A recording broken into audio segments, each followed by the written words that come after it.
Did I want to go back to Marvel with my books at that point? No. It was like, after seeing those first 5 pages, what Dennis did, I think Marvel kind of went out the window with that. It was just like, those pages were dope. Those pages were good. Those pages were like, I had seen other people's work at comic cons and comic conventions or whatever, indie on the indie side or whatever, but our stuff looked really professional. And so it was just like, okay, if he can draw like this, and I'm off of my notes and the things that I'm giving him, then I'm willing to go along on this ride to get to the end. I had hired this guy I found on DeviantArt. He had done some really cool stuff, on his page. Had done covers before, and so yeah, he was professional. He seemed like professional.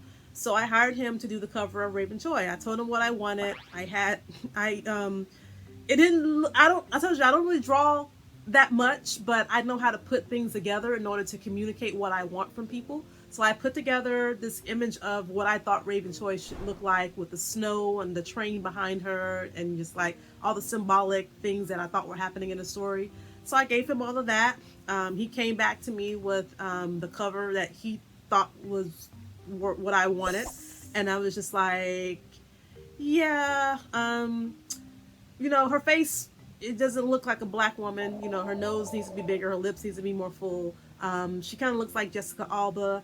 I wanted to add snow to the back, because I think at the beginning it was like she's walking down the train, but there was no snow, and I was just like, I feel like it's a cold world for her, so I want snow to kind of be there on the side of her. So he got that.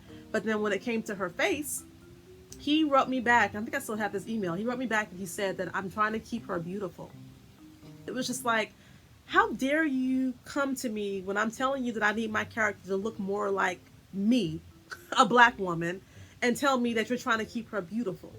But that's what happens in this world. It's like you're trying to draw characters who reflect you, and the rest of the world doesn't think of you as being beautiful. So they're drawing what's beautiful in their head. And as a creator, as a boss, as someone who's trying to make a point by doing a book where it's a standalone black female character, that wasn't gonna fly. Now, we shot a film to introduce the book. So most of my friends and people that around me, like I say, I spent those 6 years from the time I saw Iron Man until we started working on this book to do other short films. And so by the time it came around to do the Rayven Choi short film, like I said, we had been working on the book for 2 years in secret. We didn't tell anybody we were working on the book. So when I was like, okay, I want to do a short film version of Rayven Choi. And so most people already kind of knew who the character was, because, of course, I had the screenplay and I had talked about her, and my company was named after her. And so brought on my producers, hired a whole cast and crew, took my tax money from the year to pay for this short film that we were doing, and we shot it. I think we shot it in maybe 3 days. We shot a short film version, and I actually used the artwork from the book as my storyboards. So everybody thought I was doing storyboards. They had no idea that these were real pages and real panels from the book. Because like I say, we didn't tell anybody. Like I said, we finished the book. We were working on the cover and dealing with all that crap, and then like working on the logo. So I got the logo together. But then also, when I'm in the middle of doing all of this, like I said, I didn't tell anybody. My cousin, who's like my brother, goes to the hospital, goes to the doctor, and finds out he has leukemia and he has like 2 weeks to live. It's just like, it's an unreal story. And so was dealing with him dying. And so I was able to go to the hospital and spend time with him and actually show him the pages of the book. So he was like the first person outside of my lawyer who knew that I was working on the book before we released it. Because like I said, we were doing it in secret.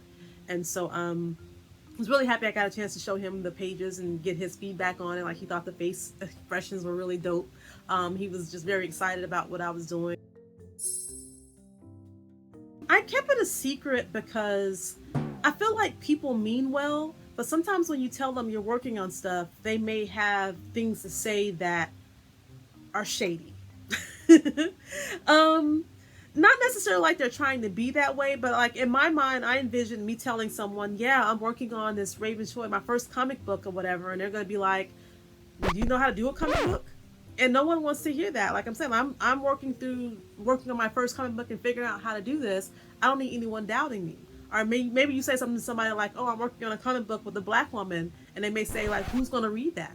And like I say, people don't mean any harm, but it ends up, making you feel insecure about what you're doing. It kind of makes you have doubts. And I didn't want to have any doubts going into this project. I didn't want to have any doubts about Rayven Choi, about knowing her as a comic book, as a graphic novel.